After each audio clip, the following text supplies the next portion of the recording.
E às 11 da noite com Regional Norte. Programa da Uma Deb. Programa da Uma Deb. Uma Deb na Rádio RBC. Diariamente. Não perca. Toda quarta-feira às 10 da manhã é dia de Papo Sério. Entrevistas, debates e os assuntos mais relevantes da semana. Fique ligado. Programa Papo Sério com o pastor Davi José. Quarta às 10 da manhã. Programa Palavras de Vida Eterna com o pastor Jonas Ferreira. RBC.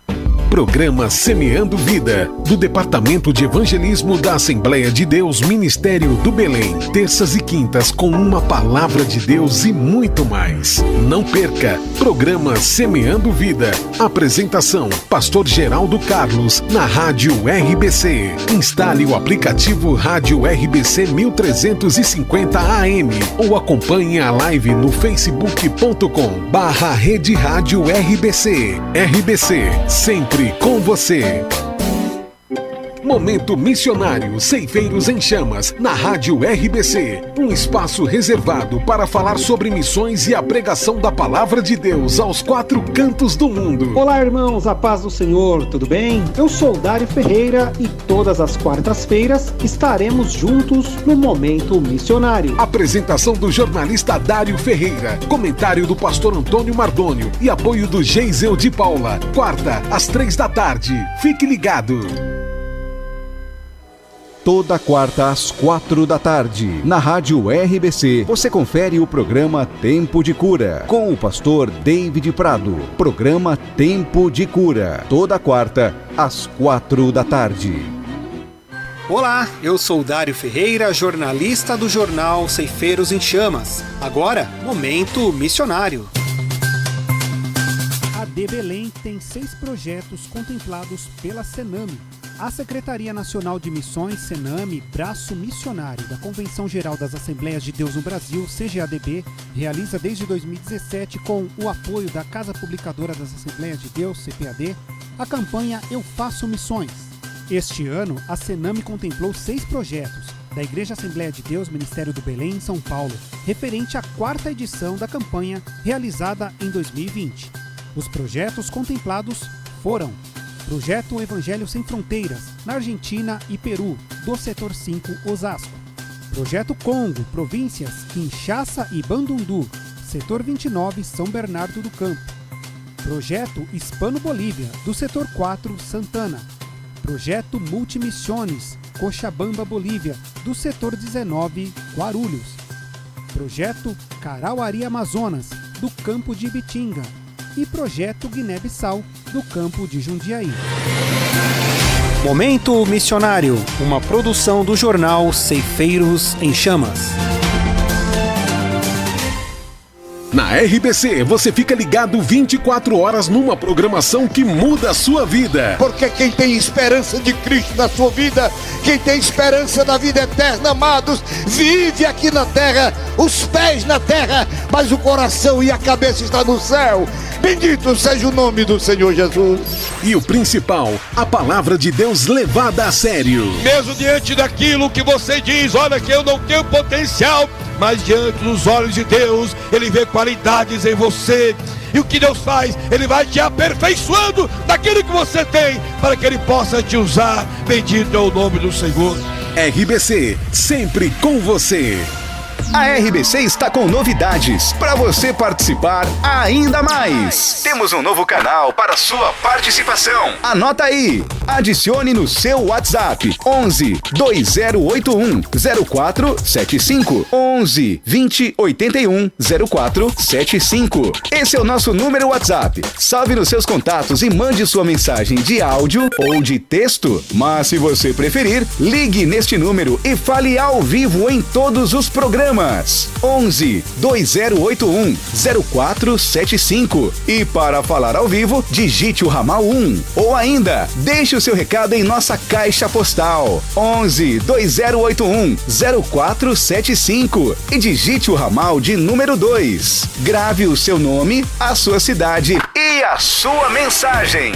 Agora ficou mais fácil para participar da nossa programação. RBC, sempre com você.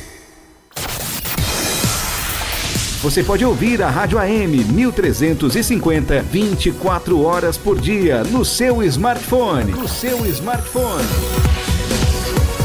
Instale já o novo aplicativo RBC AM 1350, disponível nas lojas Android e iOS. Instale já e ouça a palavra de Deus 24 horas por dia. RBC AM 1350. A partir de agora, na Rádio RBC, um espaço reservado para falar sobre missão e a pregação da palavra de Deus aos 4 cantos do mundo. No ar, Momento Missionário, uma produção dos Ceifeiros em Chamas. Apresentação do jornalista Dário Ferreira, comentários do pastor Antônio Mardônio e apoio do Geisel de Paula. Momento Missionário, uma produção dos Ceifeiros em Chamas. Informações sobre o cenário missionário, entrevistas e temas do dia a dia.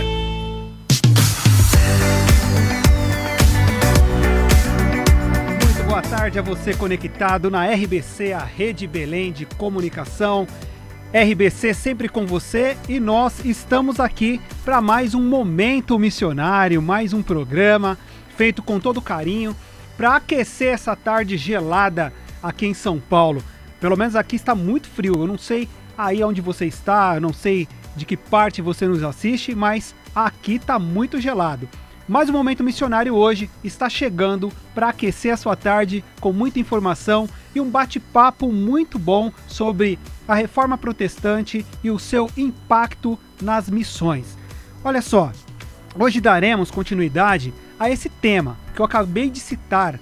A semana passada nós dividimos o tema com missões com humor, missões infantil ou missões com humor, e tivemos aqui a presença do querido Repleplé, o palhaço Repleplé. Hoje nós vamos receber o pastor Nilson Gomes, isso mesmo, o pastor Nilson Gomes, que é um grande amigo, um grande querido pastor.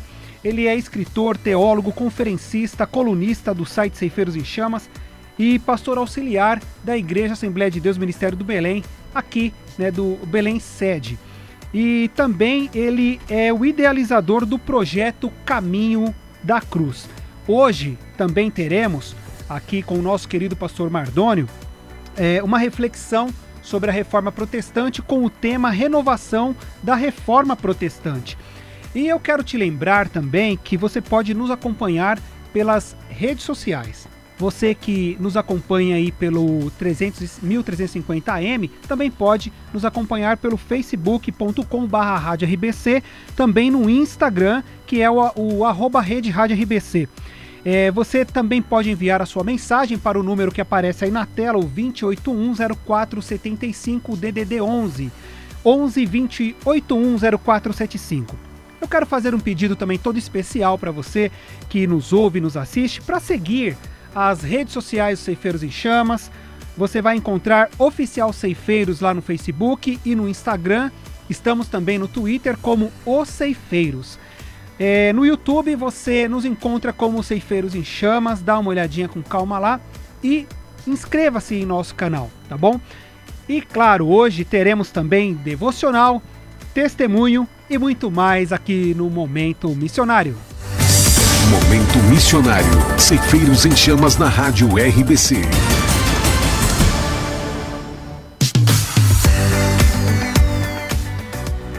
Então vamos com o pastor Mardônio e a reflexão de hoje, pastor. O tema de hoje é a renovação da Reforma Protestante e eu estou bastante curioso para saber o que o senhor tem a dizer sobre esse assunto. Pastor Mardônio, a paz do senhor, boa tarde.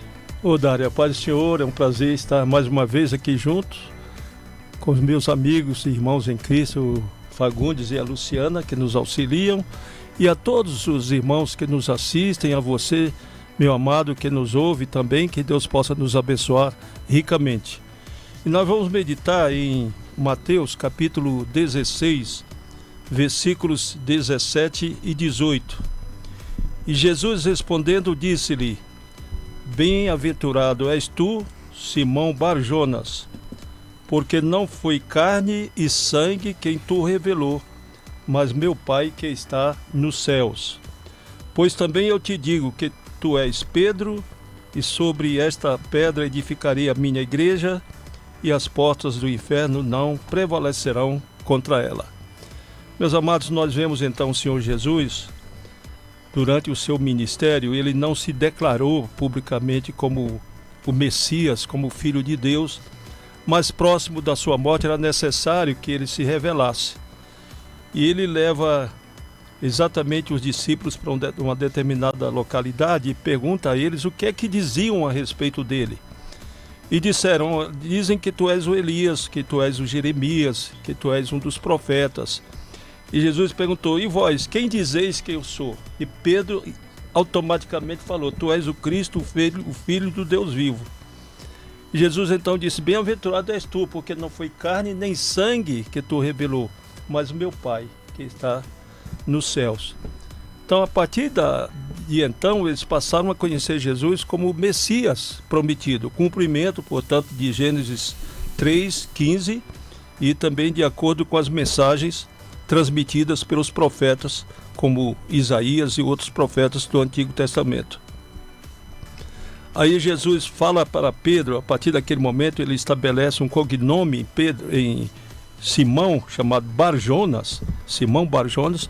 Jesus passa a chamá-lo de Pedro, exatamente para dizer que ele era uma pedra edificada sobre uma rocha, que é Jesus. Tu és Pedro, e sobre esta pedra, Jesus está se referindo a ele próprio, a esta pedra edificarei a minha igreja, e as portas do inferno não prevalecerão contra ela.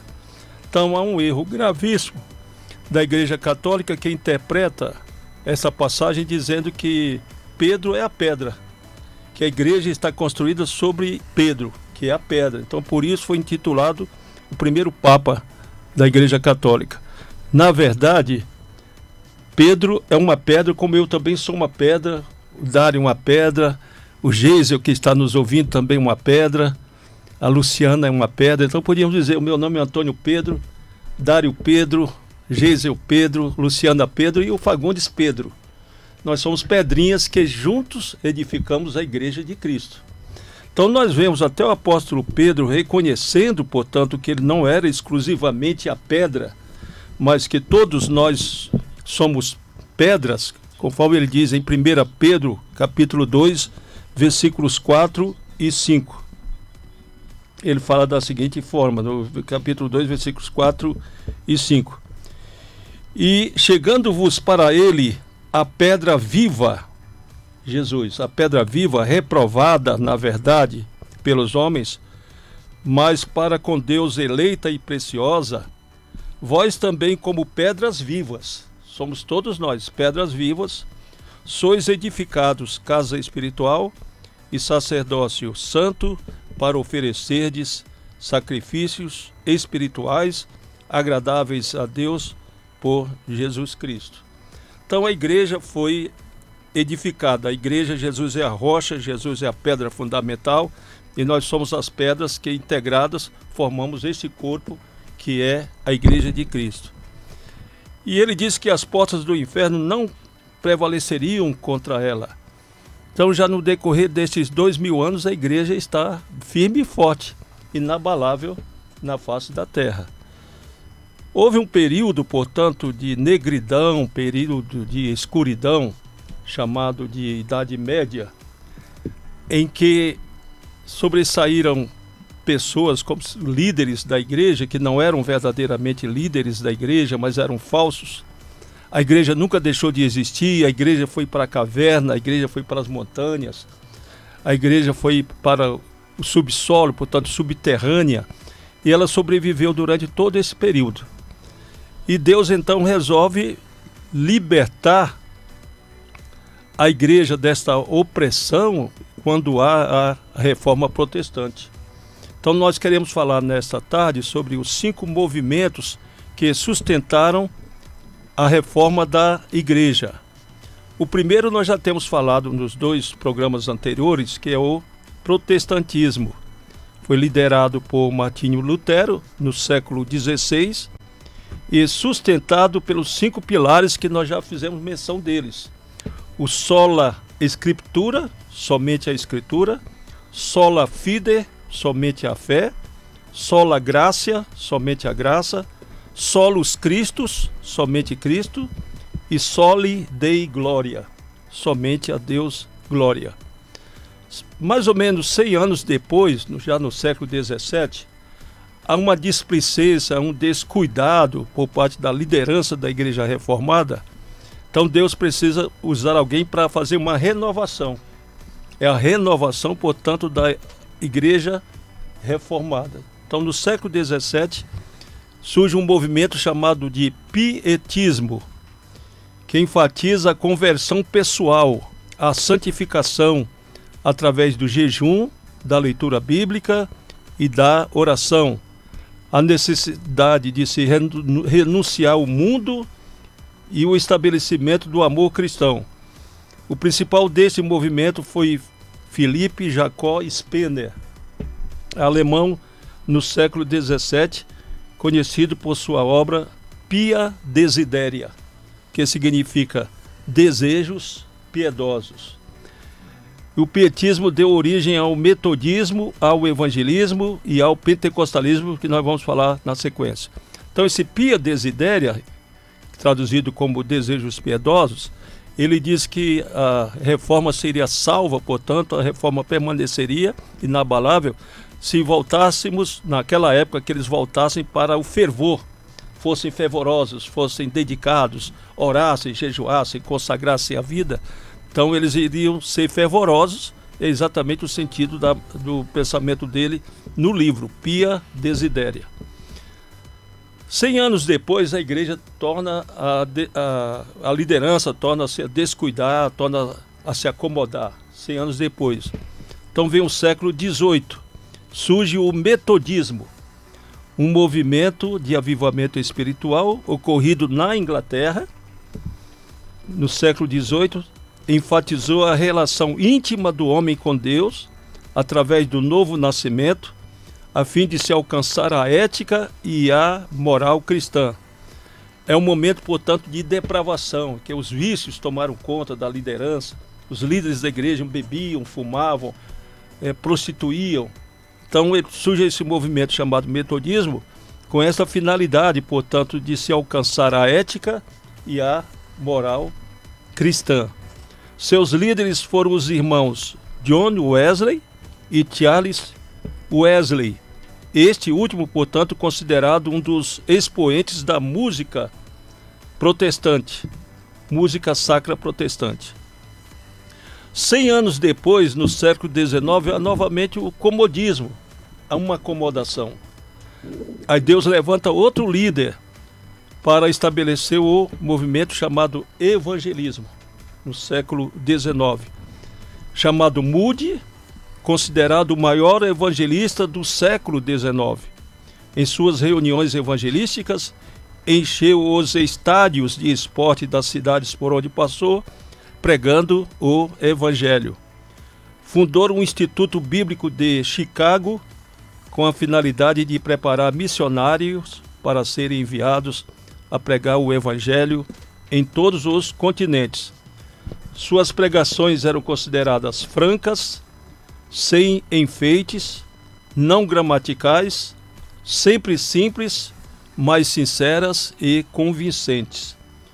Tudo o que ganhou com a venda de seus livros, dedicou à obra de evangelização. Antes de morrer, fez a seguinte declaração: minha esposa e meus filhos simplesmente terão de confiar no mesmo Deus em que tenho confiado. Ele não deixou riqueza, portanto. Deus que o abençoou iria abençoar a esposa e os filhos. Aí 100 anos depois, já agora o século XX, novamente a igreja se distancia desse fervor, desse contentamento, desse desejo ardente de servir a Deus. Aí vem um movimento chamado o pentecostalismo. Século XX é um movimento evangélico que enfatiza a experiência pessoal com Deus através do batismo com o Espírito Santo. Seu principal líder foi William Seymour, um pregador afro-norte-americano, e sua pregação influenciou o avivamento da Rua Azusa, Los Angeles, Califórnia, Estados Unidos, no ano de 1906, baseado em Joel capítulo 2, versículos 28 e 29, que fala que nos últimos tempos Deus derramaria do seu Espírito sobre toda a carne. O pentecostalismo influenciou a atuação da mulher na obra de Deus. Deu muita ênfase ao trabalho da mulher. A mulher tem tido uma excelente oportunidade, tem atuado muito e demonstrado o trabalho que ela dedica a Deus. Ela é, portanto, prioritária dentro do pentecostalismo. O trabalho dela tem que ser reconhecido por nós como servas de Deus, usadas poderosamente por Deus. Elas fazem um grande trabalho através de um departamento da igreja, chamado Departamento Feminino, onde elas atuam, em outras áreas também, na área da educação, na área da evangelização, como missionárias também, grandes mulheres missionárias. Tivemos como exemplo a irmã Frida Wingren, esposa do missionário Gunnar Wingren, o fundador das Assembleias de Deus, uma grande serva de Deus e dedicada à obra de Deus. E até para dizer que Deus considera tanto a mulher que a primeira pessoa batizada com o Espírito Santo na Assembleia de Deus no Brasil foi a nossa irmã Celina Albuquerque. E uma mulher que fundou o ciclo de oração. Hoje é um sustentáculo da igreja, do ciclo de oração. Foi a nossa irmã chamada Albertina Bezerra, lá no bairro de Casa Amarela, em Recife, Pernambuco. E o pentecostalismo também valoriza muito a participação do leigo na celebração de seus cultos. Então, tanto as mulheres como os leigos têm essa grande participação nos seus cultos. Então, este é o sucesso do pentecostalismo e fez com que a Assembleia de Deus se tornasse a maior igreja evangélica do mundo, porque as mulheres têm vez e os leigos também participam. Amém. Muito bem, pastor Mardônio, expondo aqui, trazendo um ponto importante, ressaltando aí a participação das mulheres, já agora no finalzinho, né, pastor? A participação das mulheres e tudo isso uma herança da reforma, né, pastor? Da reforma, exatamente. Dando aí vez e voz às mulheres, aos leigos, né? A Assembleia de Deus, uma igreja que cresceu muito e ela é muito forte, inclusive nas regiões mais periféricas aí de qualquer cidade aqui do Brasil. É né? um fenômeno muito interessante de se pensar e mostra como o Espírito Santo, né, agiu de forma poderosa aí no crescimento da igreja. Nós vamos agora uma pausa para mais um devocional, Café com Oliveira. Não demora, rapidinho. E daqui a pouquinho nós voltaremos com o nosso entrevistado, o pastor Nilson Gomes, também a participação do Geisel de Paula. Não saia daí. O tema de hoje do devocional, Café com Oliveira, é Somos Livres. Café com Oliveira. Uma palavra do missionário Olinto de Oliveira, direto de Macau. Olá, meu amigo, meu irmão, Shalom. Obrigado por me visitar no Café com Oliveira. Hoje tem meu amigo Charles aqui comigo e nesse momento muito especial. É bom ter você também. Olha, Deus tem uma bênção especial para você, para sua família. Deus é maravilhoso. E não há nada como você viver livre, sem se preocupar com nada. Olha, a Bíblia fala sobre isso. Venha comigo no livro, na carta aos Romanos, no capítulo 8, verso 2, o homem de Deus diz assim: porque a lei do Espírito de vida em Cristo Jesus me livrou da lei do pecado e da morte. Você e eu somos livres por causa de Jesus. Declare isso, viva isso, fale sobre isso.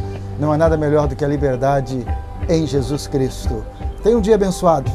Tenha uma semana maravilhosa, exercitando e usufruindo desta liberdade que nós temos em Jesus. Muito obrigado por sua visita, missionário Olinto de Oliveira, falando da cidade de Macau, no sudeste da China.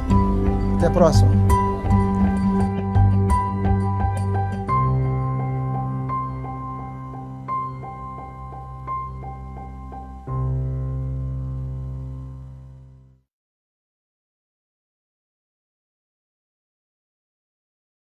Espaço reservado para falar sobre missões e a pregação da palavra de Deus aos 4 cantos do mundo. Olá, irmãos, a paz do Senhor, tudo bem? Eu sou Dário Ferreira e todas as quartas-feiras estaremos juntos no Momento Missionário. Apresentação do jornalista Dário Ferreira, comentário do pastor Antônio Mardônio e apoio do Geisel de Paula. Quarta, às 15h. Fique ligado.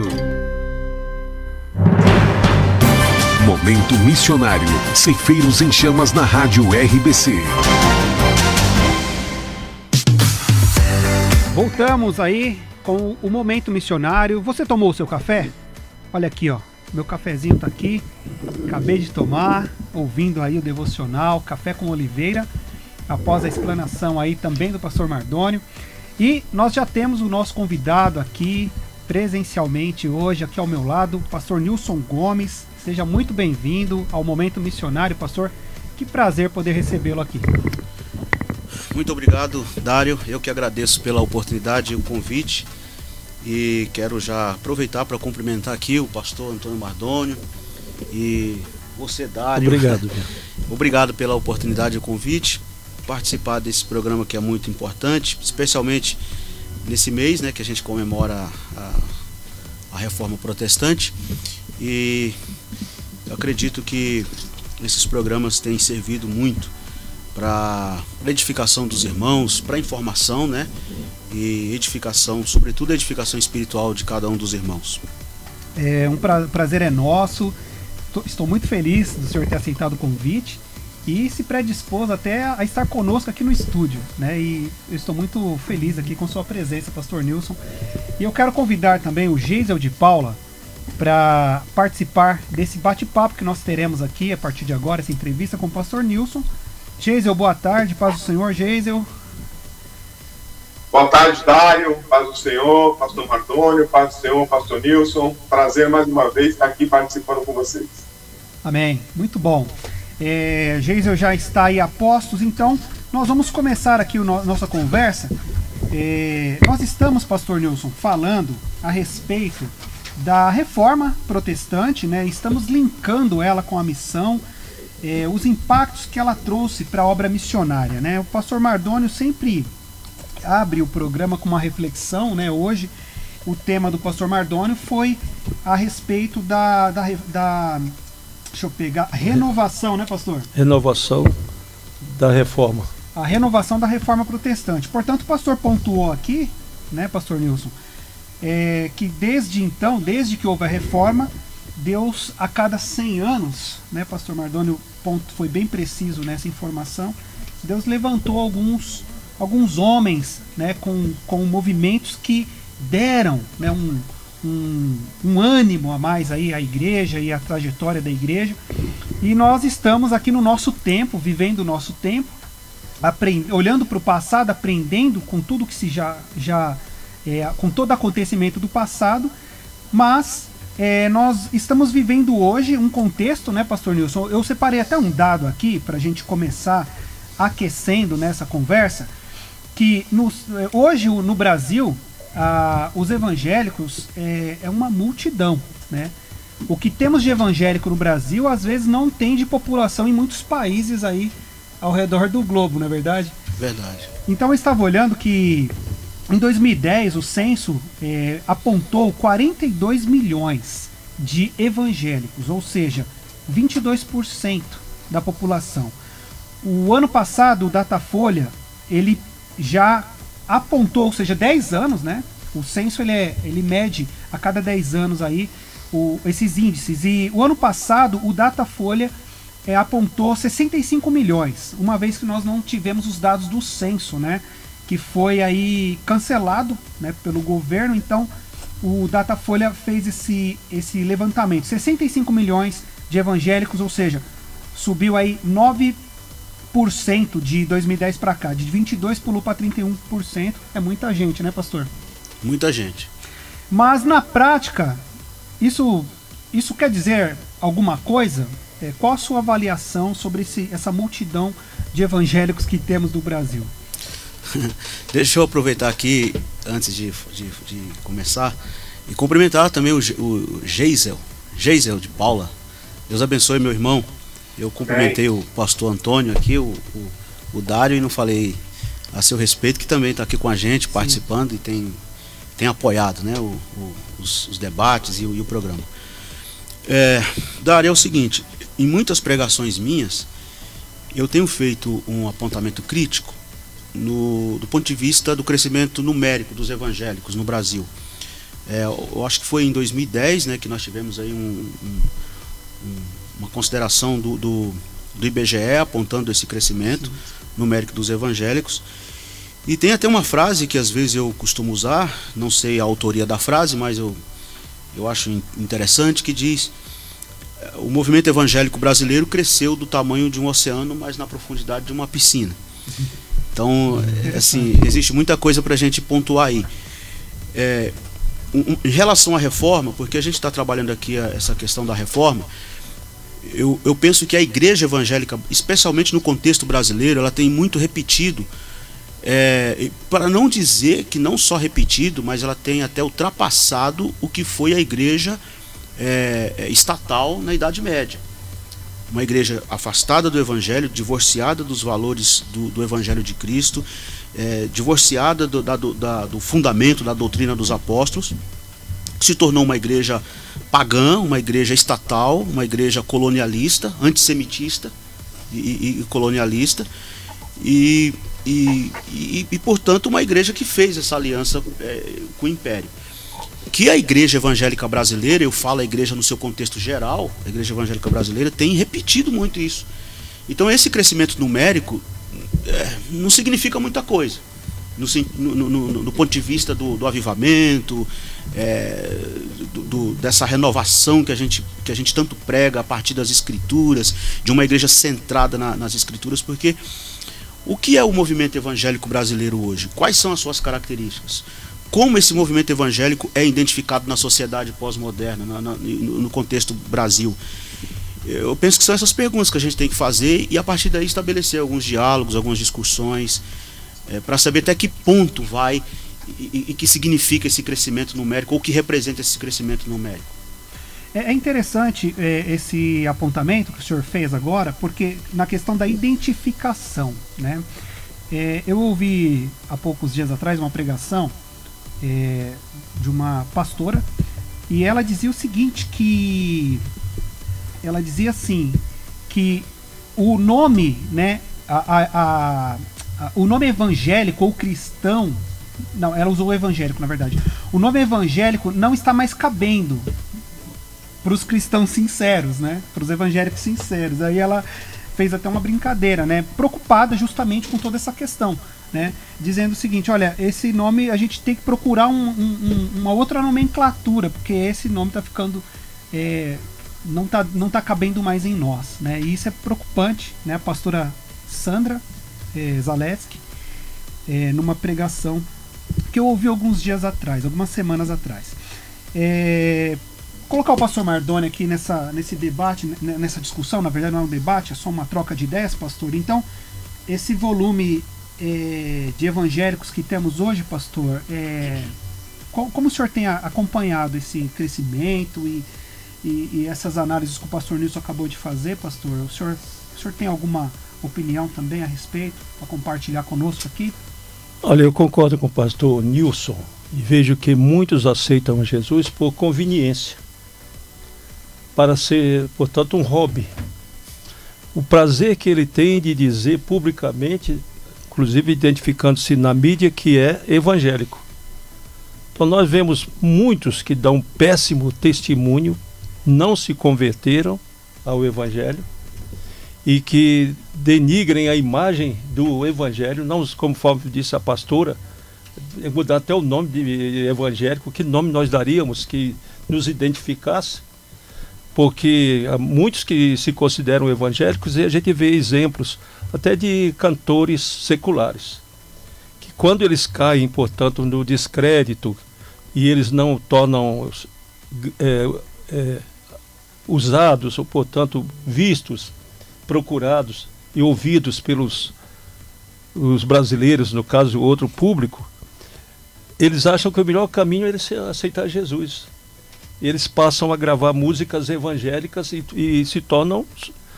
estrelas no meio dos evangélicos, grandes estrelas, portanto. Então eles optam em ser evangélico porque vai abraçar a música gospel, vai ser o estilo de música dele. A partir de então, porque aquele estilo anterior não teve aquela aceitação que ele desejava, então ele se tornou, abraçou o estilo gospel, para ser, portanto, agora respeitado, considerado como cantor gospel.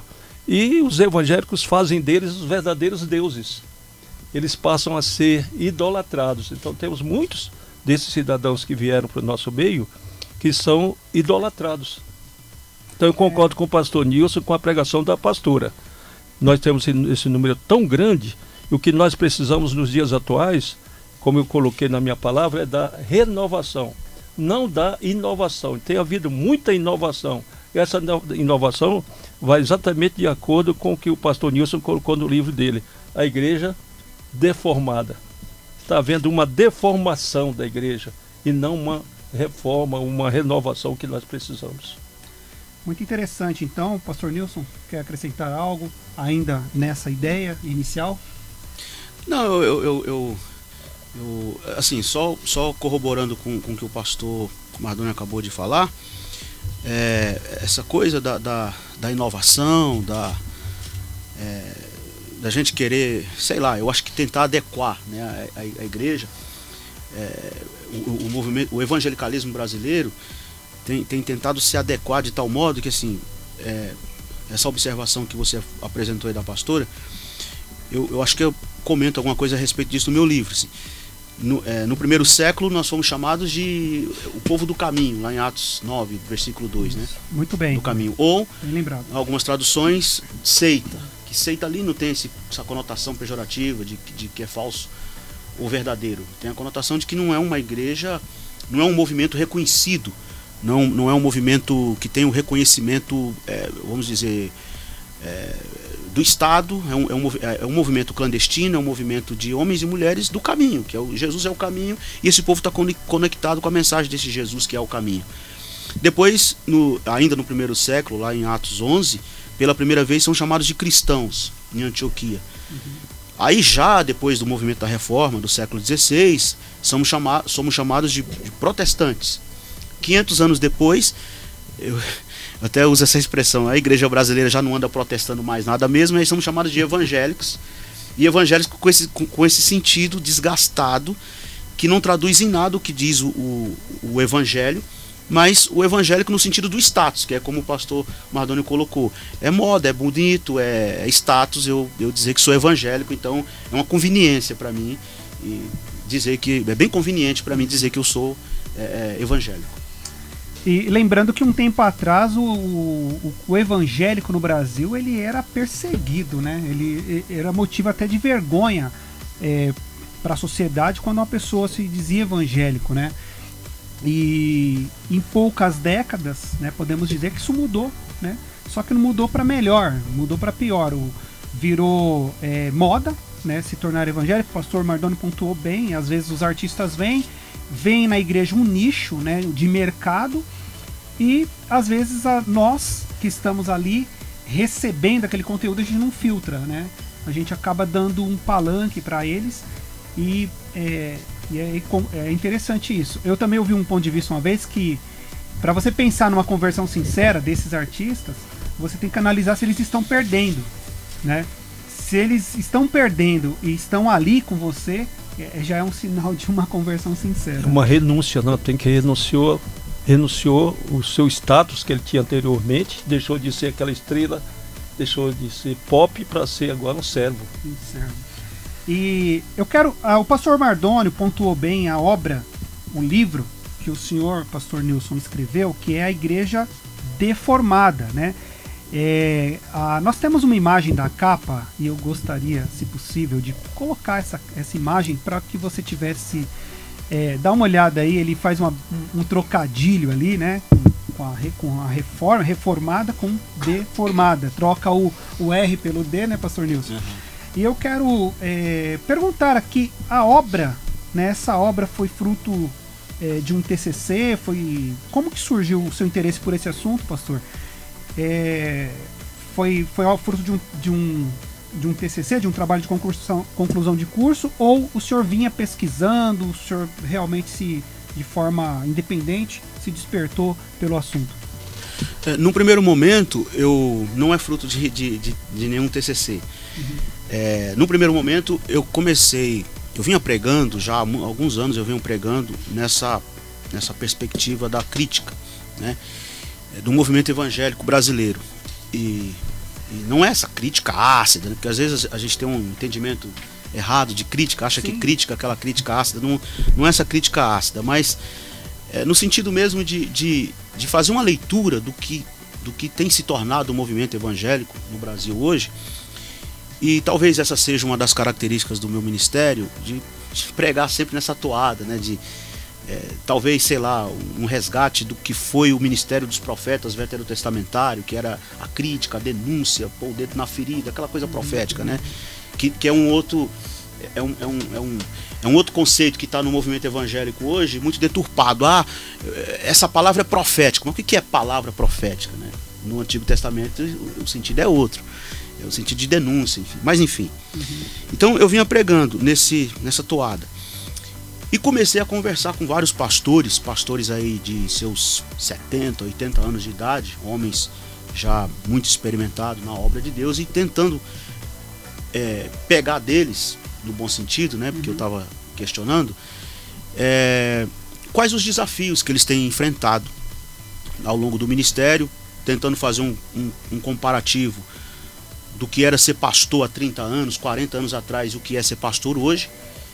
E muitos desses pastores, que como eu já mencionei, muitos tinham idade até para ser meu avô, né, todos com quem eu conversei, por todas as cidades por onde passei no Brasil, mostraram para mim grande preocupação com os rumos da igreja evangélica brasileira hoje. Então, a partir dessas pregações, dessas conversas com pastores e também conversando com grupos de jovens, né, em pequenos grupos, pequenas reuniões de debates com jovens, eu comecei então a escrever sobre esse assunto, né, provocando. O título é uma provocação, igreja deformada, porque qual era o grande lema da reforma? A igreja reformada sempre se reformando. Aí eu proponho um desafio: a igreja evangélica, especialmente no contexto brasileiro, pode continuar sendo chamada de protestante? Se a resposta for sim, o que é que temos protestado? Então, se o lema da reforma era uma igreja reformada sempre se reformando, o que nós temos feito então com esse lema hoje? Porque o movimento evangélico brasileiro tem sido conhecido hoje por ser ganancioso, por estar envolvido com escândalos políticos, por estar envolvido com tantas coisas que fogem. E assim, se a gente for fazer uma leitura da igreja medieval, a igreja evangélica brasileira está simplesmente repetindo e reproduzindo até pior do que foi a igreja medieval. Então, a partir daí saiu esse livro, Igreja Deformada, que o subtítulo é Uma Análise da Aguda Crise do Movimento Evangélico Brasileiro. Então é uma crítica e fazendo paralelo com o que foi a igreja no primeiro século, o que foi o movimento da Reforma Protestante no século XVI, o que foi o movimento pentecostal no início do século XX aqui no Brasil e o que tem sido o movimento evangélico brasileiro hoje. Muito bem. O Geisel de Paula, ele tem algumas perguntas também. Geisel, direto aí do nosso estúdio avançado aí, em Guarulhos, né, Geisel? Geisel, manda sua pergunta aí, você tem algumas perguntas para fazer, Pastor Nilson, por favor, participa aí da conversa. Amém. Pastor Nilson, falando ainda a respeito do seu livro, o senhor começou, na verdade, com uma frase aí. Eu escutei a frase na sua primeira fala, a frase na boca do reverendo Hernandes Dias Lopes. Não sei dizer se é dele, né, mas escutei da boca dele a frase que o senhor falou. Mas falando a respeito do seu livro, inclusive, eu falei com o seu irmão, o Milton, e ele disse que estava esgotado, né? O livro está esgotado no momento. Eu consegui comprar ele hoje no site da Magalu, né? Para quem se interessar, então, no site da Magalu eu consegui adquirir o seu livro. Mas o seu livro ele vai falar sobre problemas relacionados à igreja como instituição. Tem uma frase que eu li uma vez em um livro e me despertou muito a atenção. A frase diz o seguinte: A igreja é como a arca de Noé.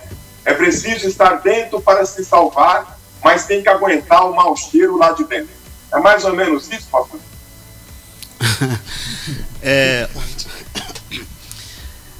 Eu tenho um pouquinho de resistência assim, com essa frase, né? Não sei, eu não sei em que contexto está, mas eu acredito piamente em Jesus como tábua última de salvação em Cristo Jesus.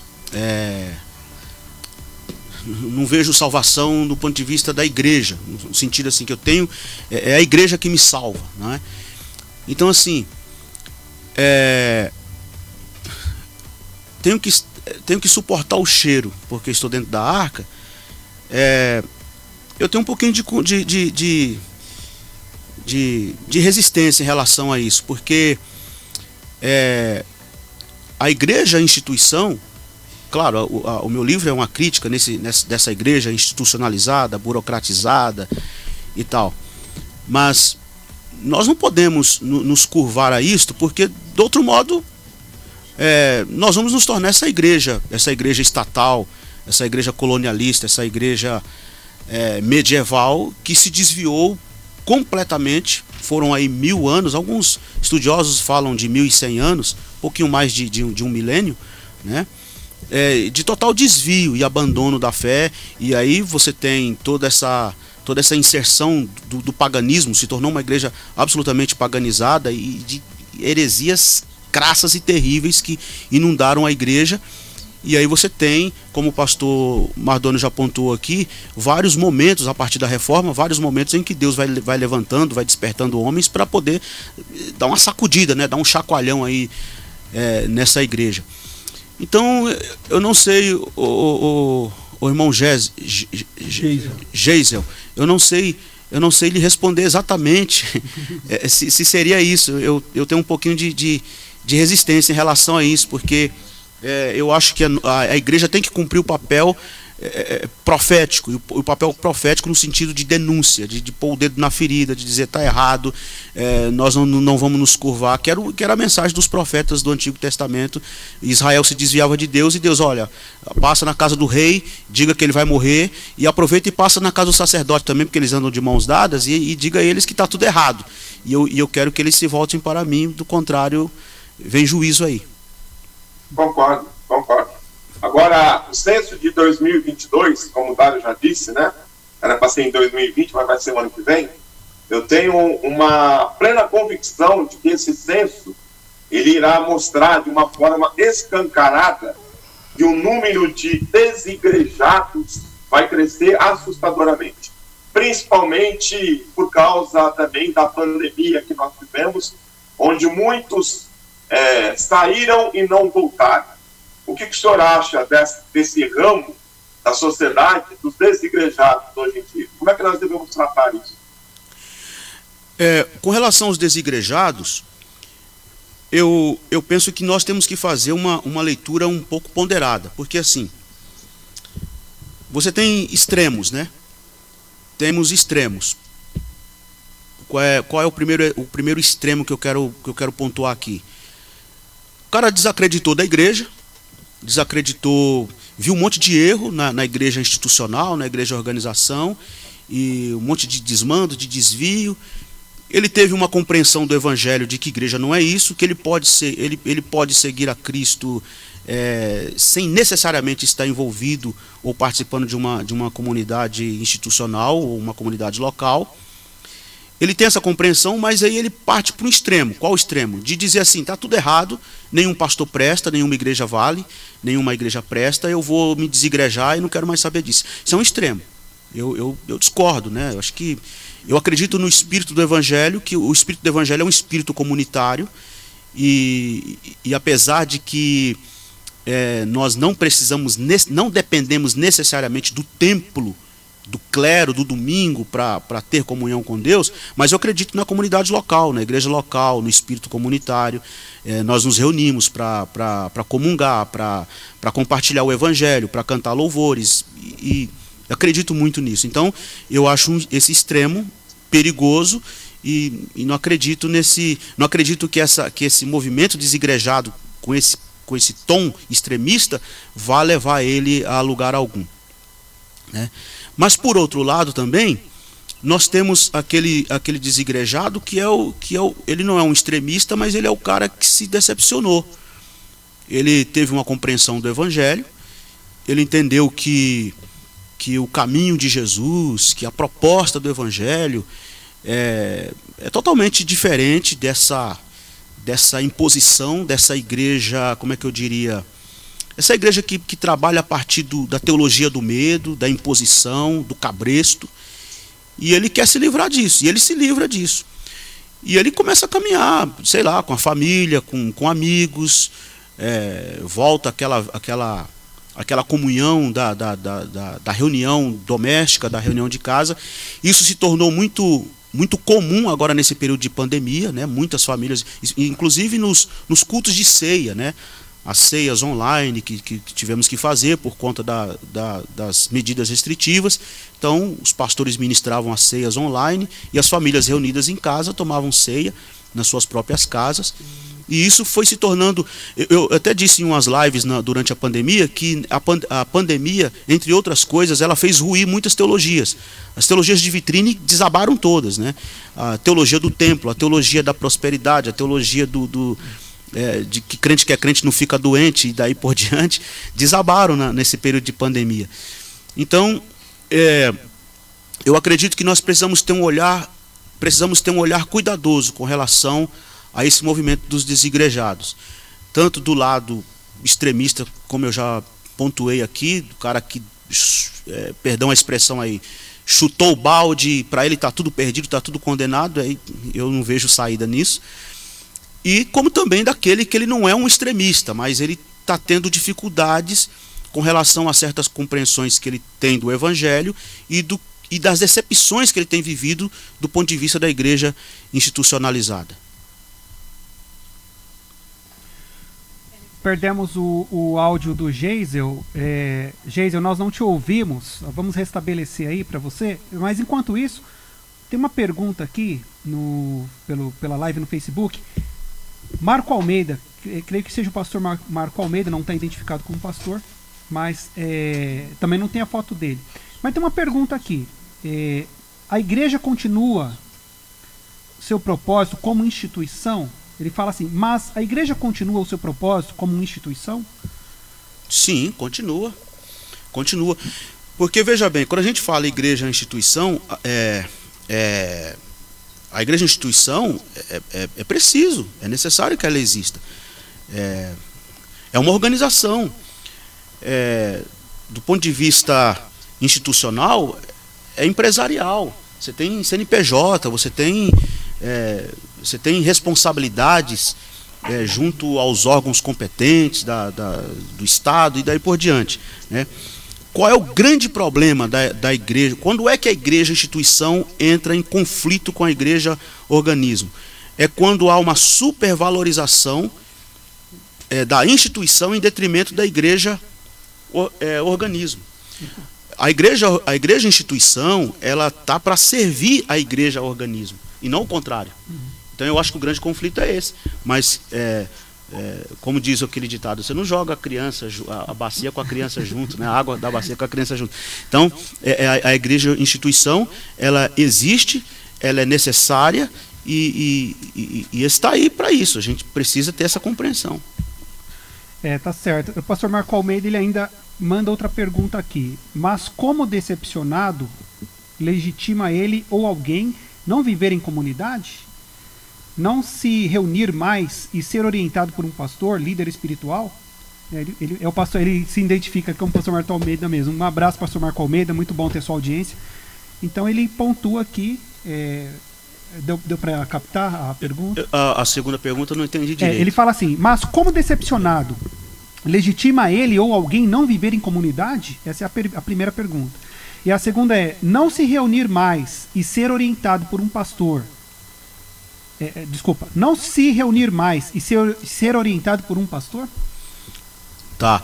Bom, primeiro que o pastor Marco Almeida, ele está fazendo isso aí de proposta. Ele está querendo me apertar aqui. Ele está querendo me colocar no bico de sinuca aqui. Eu conheço o pastor Marco Almeida, a gente estudou junto. Brincadeiras à parte, mas exatamente foi o que eu comentei, né? A primeira pergunta dele é como decepcionado, legitima ele, né, o desigrejado a não viver, adotar esse termo desigrejado. Não legitima, foi o que eu pontuei, não legitima. Eu acredito que o evangelho, o espírito do evangelho é um espírito comunitário. Eu acredito na igreja local. Por exemplo, durante a pandemia começaram a comentar, não sei se vocês acompanharam isso, mas se comentou muito que as igrejas iam se tornar igrejas cada vez mais online. Que essa coisa da reunião, isso aí ia acabar. E eu não acredito nisso, porque eu acredito na reunião. Eu acredito na igreja comunitária, eu acredito no espírito comunitário da igreja, do evangelho. Então, não legitima, não é porque foi o que eu falei, esse é um extremismo. Você decepcionou com a instituição, agora eu vou me desigrejar, vou legitimar o meu desigrejamento, se é que existe essa palavra, porque eu me decepcionei. De modo algum. Quero aproveitar que eu citei aqui o pastor Marco Almeida, também pastor Josiel Moraes, os Santos, Grama Cristã estão aqui nos assistindo, Maria das Graças Leite, a mais conhecida como sogra do irmão Geison, é isso, Geison? Isso. Erivaldo Leal Carvalho, pastor Marco Almeida, pastor David Prado, pastor, não sei se é pastor, estou consagrando aqui, Oliveira Presley, pastor Marco Almeida reagiu dando risos aqui, viu, ao seu comentário. Enfim, várias pessoas aqui, um abraço para você que está dando a sua audiência aí, muito bom ter a sua participação aqui. Pastor Nilson, esse relógio é terrível, sabe? Dá vontade de... Ele vai embora. Dá vontade de dar uma pedrada, tem um relógio ali na minha frente. E nós tínhamos tantas coisas para falar sobre... A reforma, a missão, né, o conceito de missão antes da reforma, o conceito de missão depois da reforma protestante. Tínhamos também aqui outras questões sobre a sua família e ministério. As horas nos convidam a parar, mas apenas sobre sua família. Eu queria que o senhor só sintetizasse um pouquinho, fala um pouquinho da sua família, né, a sua esposa, seus filhos, e do seu trabalho nas redes sociais, né? Então, vamos lá. Os nomes aí, sua família, o seu time, fala aí. Meu time minha esposa é a Dilaine, né?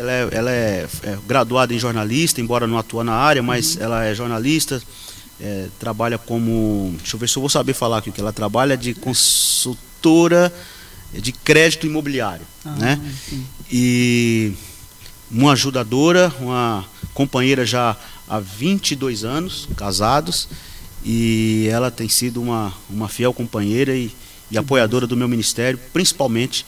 Eu não estaria aqui se não fosse ela.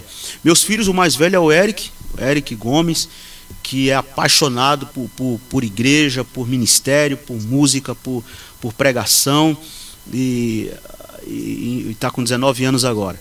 O mais novo é o Nicolas. O Nicolas tem um pouquinho, sim, tem um pouquinho não, é bem a minha personalidade, muito tímido, bem reservadão, bem pacatão.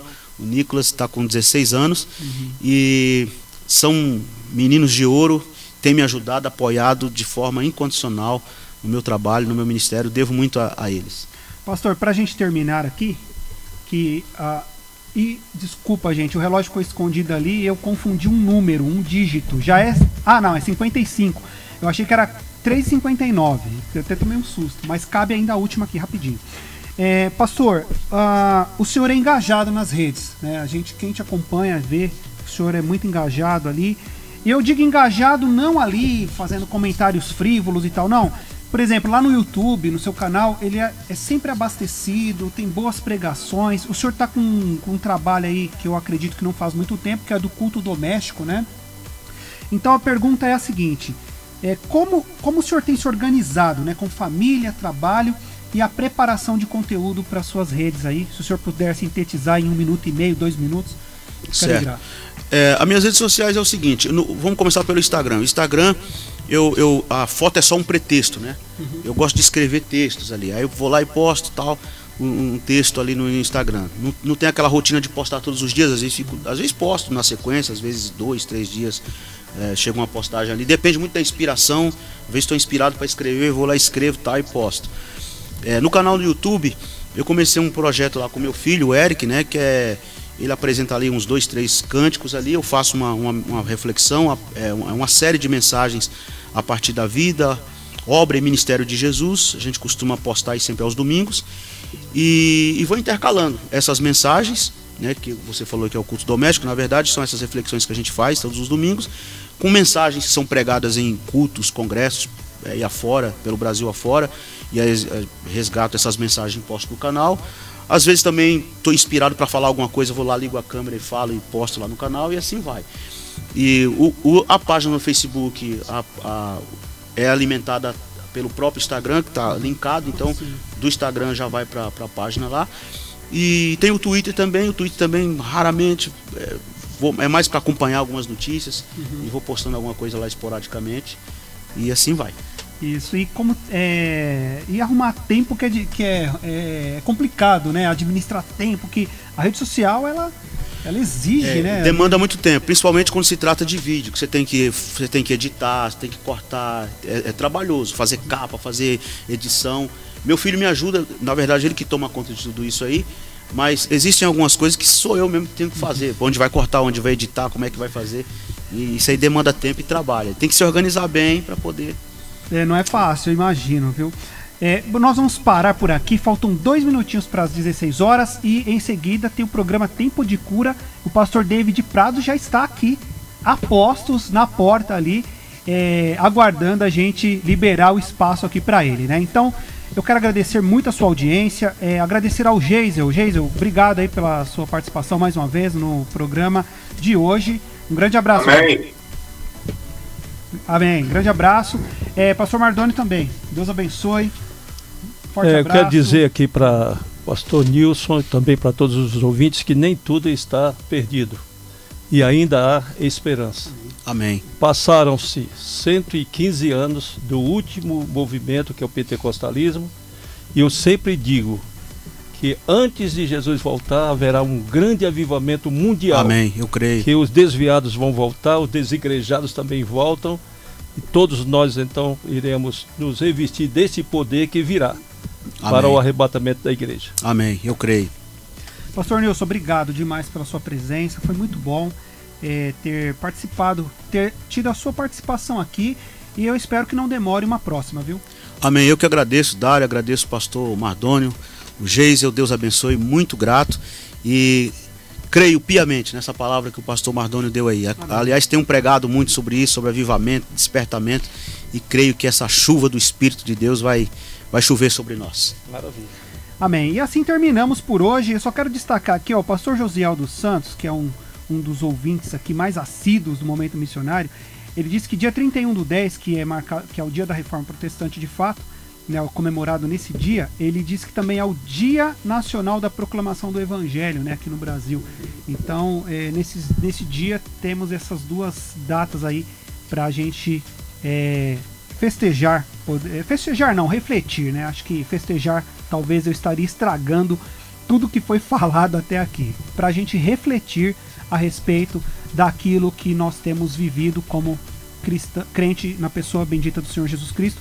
Um grande abraço, Fagundes Filho, obrigado pela participação aí, por apertar os botões para nós na técnica. A Luciana Loureiro também, produtora aqui da RBC, muito obrigado, Luciana.